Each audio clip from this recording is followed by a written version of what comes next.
শুভ দুপুর বন্ধুরা। আজকের লাঞ্চ মেনুটা কি আছে দেখো। এটা হয়েছে আলু করলা কুমড়ো ভাজা, তোমরা তো জানো আগেই বলে দিয়েছি। আর এখানটায় আমের চাটনিটা শেষ হয়ে গেছে, ওই জন্য তেঁতুলের চাটনি আর লাউয়ের তরকারি। আর এখানটাতে আমি করেছি ডিম আলু দিয়ে পাতলা পাতলা করে ঝোল, যা গরম পাতলা ঝোল। আর হয়েছে এই যে মুগের ডাল, আর গরম ভাত তো থাকবেই।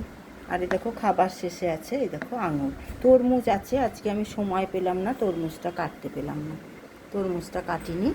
আজকে ভীষণ কাজ। একে তো সোনাইকে চুল কাটতে এলো, তারপরে আবার হলো এসি সার্ভিসিং করা।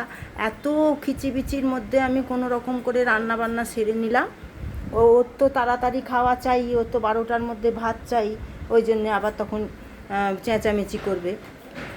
ঠিক আছে বন্ধুরা, নেক্সট ভিডিওতে আবার তোমাদের সাথে দেখা হবে। আজ এই পর্যন্তই, টাটা।